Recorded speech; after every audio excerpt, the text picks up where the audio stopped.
Hi my loves, it's me. Welcome back to my channel. In today's video, we will going to have some reading from your person. Messages from your person. Okay, before we start, I would like to thank all of you sa lahat po ng nakasupport and sa mga nakikipag-interact po sa ating comment section. Thank you so much. Nababasa ko po lahat yon. And yung po may mga inquiry about evil sa eye, sasagutin po natin siya sa mga inquiry din po sa mga may tanong about the lucky charms and the smudge stick natin. Yes po, sasagutin po natin siya in other video or in another video po. And ngayon po ay still available po. Still meron pa rin po tayong 15% off na pinapamigay po sa ating second purchase po ng ating mga crafts. Yes po. So, sa mga hindi pa po naka-follow sa ating IG, please do follow our IG account, The Baywitch & Co. And andun din po yung link ng ating Shopee shop. And sa mga wala pong IG, nandyan din po, sa mga hindi gumagamit masyado ng IG, nandyan po sa ating description box yung ating mga links na pwede nyo pong i-click kung kayo ay interested sa ating Baywitch & Co. merchandise, sa ating Baywitch & Co. gems and crystals. Okay. So this one is for whoever needs to hear some messages from their person. So, ngayon po, isipin nyo, or to whoever dealing with Pisces, two times ang Pisces natin, to whoever dealing with Pisces, Gemini, and Aries. To whoever dealing with Gemini, Pisces, and Aries, or kayo po yon, you are Pisces, Gemini, and Aries. Okay. Person in your mind, what they want to tell you. Okay, so the focus of this, ano ba yung nararamdaman mo ng iyong person when it comes to this situation?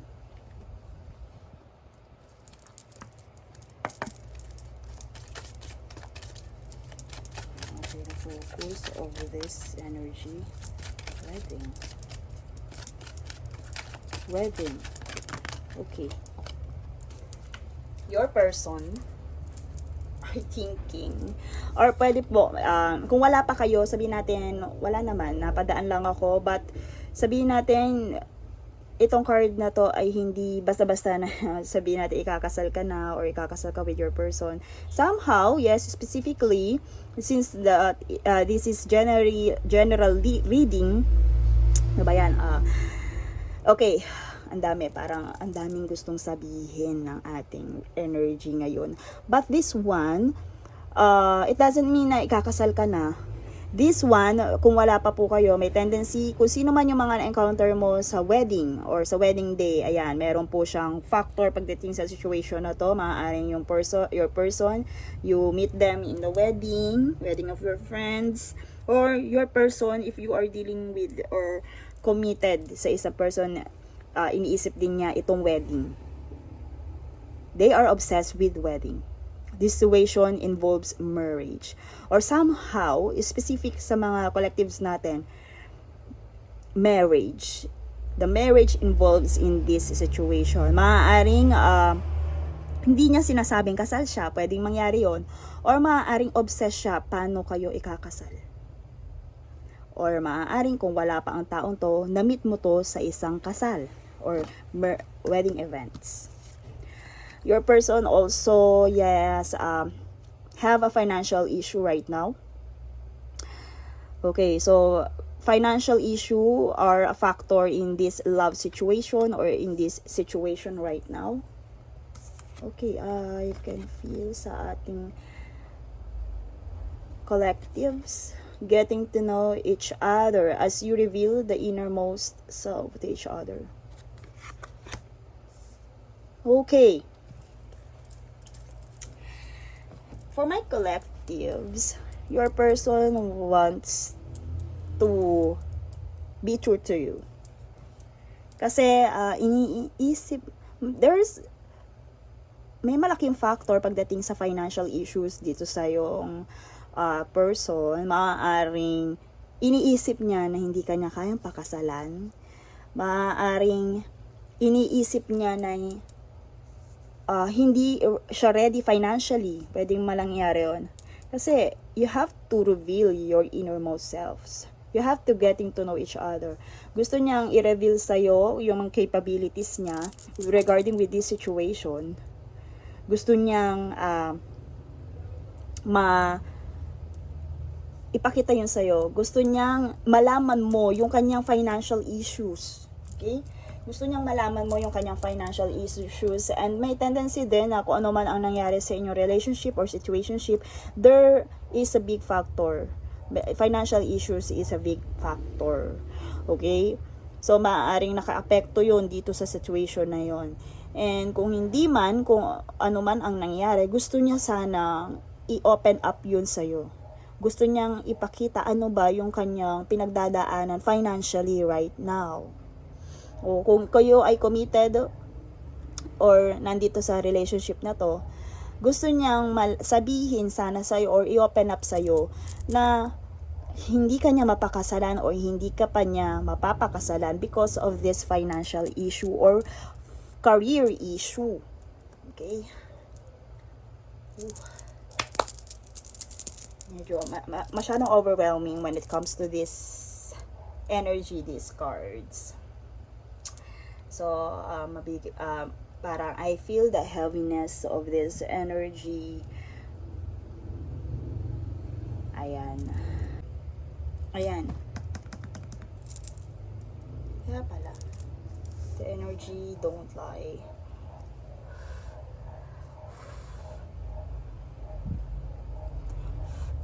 Okay. Energies don't lie. Like what I said, the heaviness on this situation, on this energy, there is someone needs to clear up some, sabi natin debt, or yung mga financial clearing up, kailangan yun. Maybe ito din ay para sa ating collectives na in debt, or yung mga may mga utang, or you are dealing with someone na merong pinagkakautangan. And kanina kaya tayo nag-cut because kumbaga yung ating mga incense ashes ay bigla siyang kumalat. So kailangan ng clearing up when it comes to this financial issue. You are dealing with that person, or you are this, or pwedeng kayo yon. Okay, ang sobrang overwhelming ng energy na to. Okay. So, kung sabihin natin ito ay nakapagpapabigat or nakakaapekto ng hindi maganda when it comes to your relationship or situationship, don't lose hope with that person. Okay, because this energy, ito, sa ano natin, I can feel na meron kayong marireceive. I can feel you are receiving something. You are receiving something with this situation. Kaya don't lose hope. Wag kayong masyadong magpadala dito sa issues and career na to. You have to get to know each other and to open up. And when the time, kung nakapag-reveal na kayo ng innermost selves to each other, your bond getting deeper.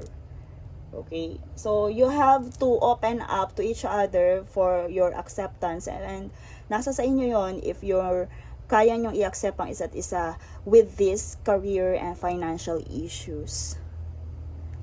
But ito, kailangan nyo to eh. You have to get to know each other. You have to open up with each other. Okay, what else? Ano pa yung gusto nilang sabihin. Ano pa yung hindi nila masabi because from the beginning of our reading, medyo, di ba, nagkakagulo-gulo yung mga sinasabi ko. Ano ba yung hindi nila masabi-sabi sa inyo?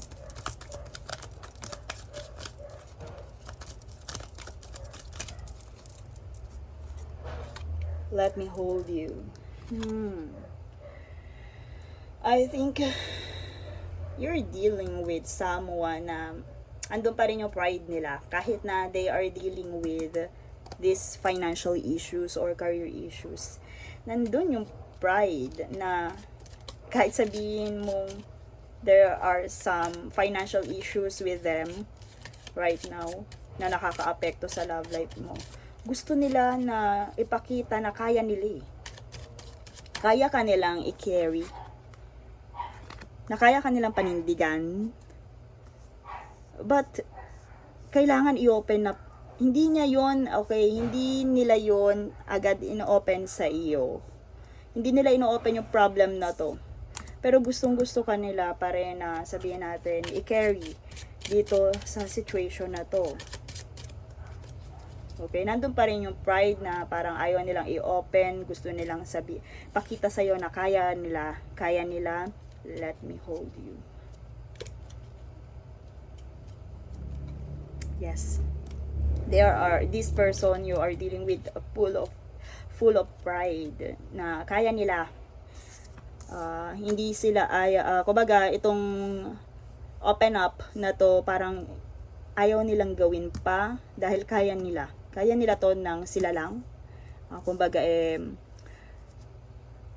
kinakaya nila ng sila lang. Na ayaw nilang i-open, pero ito ang kailangan, i-open nila. Mag-open up kayo to each other about these issues, about this financial and career issues. What else? You're dealing with really or very insecure person, prideful person, kahit they are dealing with finances and career issues, they are parang not planning to open up, ayun nila ipakita yun sa'yo, dahil they are full of insecurities deep inside. Maaaring ito yung nagkakos dito sa financial issue na to. They are very jealous person, insecure sa mga taong nakapaligid sa inyo. Sabihin natin na mas financial and career stable. Sabihin natin na walang pinagkakautangan or what. Pwedeng ito yung nagiging dahilan kung bakit kuminsan may mga something na nangyayari dito sa relationship na to or situationship. Because of this. Because of these issues, because of these insecurities. They are feeling insecure and jealous. Na sa tingin ko, yes, pag nakita mo to or narinig, yes, wala silang kailangan ikaselos, di ba? But this card kasi, really, sabihin natin, the color of this card, I feel this energy of insecurity.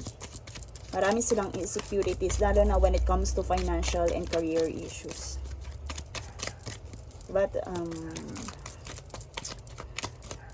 and if you are trying to yung ENC sa kanila ito, wag muna. They are not ready. But, they are not ready. All you have to do is to trust them. Sige. Trust them. Gusto nilang ma-handle to ng mabuti. Gusto nilang ma-handle to ng mabuti. Huwag mo silang pilitin na i-open to agad sa'yo. Hayaan mo na ma-handle nila to ng mabuti. Yes, don't rush things. Okay? Huwag mo ipilit sa kanila kung ano man yung nararamdaman mo na meron kang financial issue, meron kang ganito.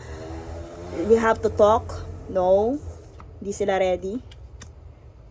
Sa tingin nila, sa ngayon, kaya pa nila tong i-handle. Trust them. Trust them. Pero kung sa tingin nyo ay nakaka-apekto na to ng di maganda, all you have to do is to make them feel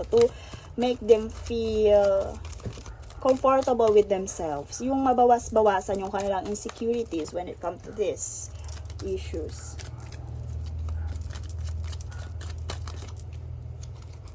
Ayan, wait.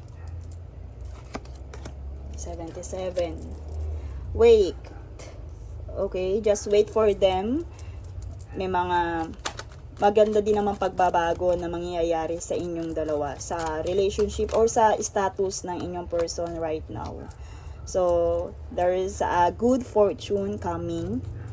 Just wait. And I think ang kailangan mo ditong gawin is, di ba? Now is not the right time. They are not ready. If you are planning to open up with this situation for them, I know, I feel na concerned ka, yes, but they are not ready to open up. They are not ready to tell this to you right now. Okay, just wait for the moment. Kung kailan nila to, or for the right time na kailan to, kusa nila tong i-open sa inyo. Now is not the right time. Yun ang gusto nilang sabihin. Yun ang side ng inyong person right now. Now is not the right time. Just wait. But they are okay. They want to hold you. They want to handle this.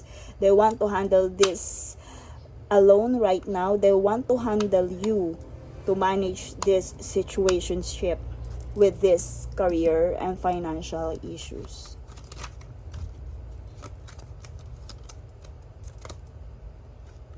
But one thing is for sure, emotionally, they are into you. Okay? Kung meron man sila na pinapakita ng something, again, this is, may malaking factor ang financial issues dito, but they want you to know that they are emotionally into you. They are emotionally into you. You matter to them pa rin. But there are very prideful and insecure. I'm coming. Trust. Okay. I feel na there are someone, you are dealing with someone na sabihin natin been cold to you. Naging cold sa'yo. Or ginost ka, sige. There is someone I feel na nagbago sa'yo. But one thing is for sure, this is because of financial or career issues. Right now, they are not ready. Pwedeng mangyari yun. Right now, dito sila nakafocus kung paano nila mareresolve ito. Right now, iniisip nila paano kanila i-handle. But one thing is for sure, they are coming. Just trust them. Trust them. Diba? Parang I feel your person is in really deep emotional connection with you. Pero right now, kasi they are facing some issues regarding with their financial and career. Okay? Wag mo silang pilitin. Hayaan mong mag-heal to. All you have to do is to reconsider their situation and sabihin na nating intindihin mo, lahat tayo may insecurities. Lahat tayo ay may insecurities. All you have to do is to minimize these insecurities na nararamdaman nila sa'yo. Maybe you are, sabihin natin, napapaligiran ka ng mga taong, sabihin natin, so much better sa kanila. And if you are, sabihin natin na hindi pa talaga totally kayo, pwedeng yung pagiging malapit mo dun sa mga taong yun ay nakaka-apekto din dito sa situation na to. So, what you have to do para ma-minimize, mabawasan yung kanilang insecurity is medyo lumayo ka, ganun.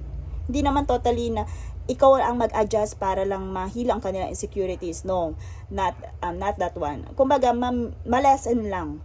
Pero, lahat ng tao na may insecurities, dealing with their insecurities and ego, sila lang ang makapag-heal nun. Okay? So, all you have to do is to understand na meron silang, they are dealing with insecurities and jealousy regarding with financial and career issues. And, kagaya ng sabi ko, all you have to do is to trust them, though not to the point na napipilitin mo sila. Just wait for the right time. Right now is not the right time, but they are coming. Just trust them. Kaya nilang i-handle to. Ayan. How they hold each other. Kaya nilang i-handle to. Kaya nilang i-handle ang relationship na to. Just trust them. They are coming. Okay? Pag nalagpasan nila yung situation na to. And that's it for this reading. I hope you really resonate with this. And kung na-resonate mo or na-feel mo to, just comment down below. Or pwede, kung nakaka-relate ka, just comment down below. I am sending you lots of healing and lots of energetic healing for your person right now. Okay? So, including with our prayer and the Reiki na mag-heal agad ang situation na to and your person. So, claim it for this. Just comment down below. Thank you so much for watching and see you in my next one.